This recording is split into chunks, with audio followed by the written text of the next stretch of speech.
The ironic show clips में आपका स्वागत है। कम टाइम में ज़्यादा सीखना है तो तुरंत सब्सक्राइब कर लें। सर, एजुकेशन सेक्रेटरी जो आपका लास्ट पोजीशन रहा है, आप अपने एंड से आपने एजुकेशन माफिया को काफ़ी हद तक ख़त्म करने की कोशिश की and we are successful also. तो आप अपने एंड से कैसे देखते हैं एजुकेशन सिस्टम जो इंडिया में है और अभी जो एक बिज़नेस बनता जा रहा है, education is has become a business, education and for that matter health care. तो how do you look at it and what is the solution to it?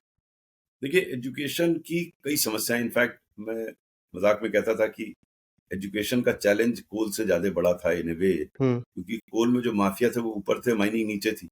Education में सब हुँ, माफिया अंडरग्राउंड हैं और बड़े महत्वपूर्ण माफिया हैं, बड़े कनेक्टेड माफिया हैं।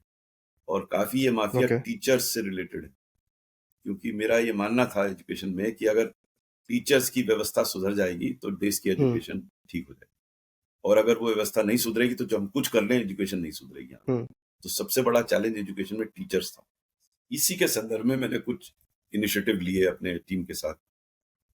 कुछ में सक्सेसफुल रहे, कुछ में फेलियर रहे। और मेरे विचार से सबसे बड़ा माफिया जो था वो बीएड एंड डीएलएड कॉलेज का था, क्योंकि मुझे सूचना मिली थी कि ये करीब 16,000 हैं, जिसमें से 4,000 ऐसे हैं जो एक कमरे में हैं या है ही नहीं, वो डिग्री विग्री भी दे देते हैं। हुँ, तो उनके विरुद्ध कार्यवाही के लिए जो chairman national council for teacher education थे, उन्होंने एक एफिडेविट मांगा जिसमें सब सूचना मांगी। तो इससे वो काफी परेशान हो गए और उन्होंने प्रयास किया कि पॉलिटिकली उसे रुकवाएं, लेकिन वो पॉलिटिकली रुका नहीं, क्योंकि मैं स्वयं कई चीफ मिनिस्टर से मिला, उनको समझाया कि बड़ा महत्वपूर्ण प्रकरण है, इसमें हमें बीएड एंड डीएलएड कॉलेजेस की व्यवस्था सुधारनी हो। तो सब ज्यादातर मुख्यमंत्री मुझसे सहमत हुए, तो वो कोर्ट में चले गए।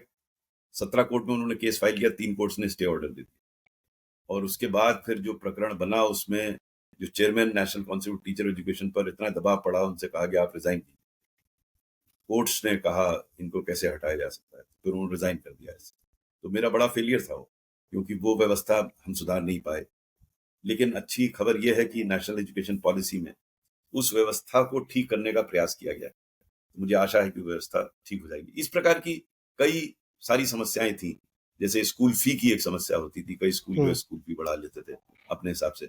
उस समस्या का समाधान काफी कारगर तरीके से यूपी में हो गया है एक लेजिस्लेशन के माध्यम से। फिर एक अजीब सी विचित्र सी बात थी कि सीबीएसई में लोगों को 100 में 100 मिल जाते थे अंग्रेजी और हिंदी लिटरेचर में, जो कि मेरे गले राइट। उतरती नहीं थी कि कैसे इंग्लिश लिटरेचर में कैसे इतना नंबर आ गया उन लोगों के।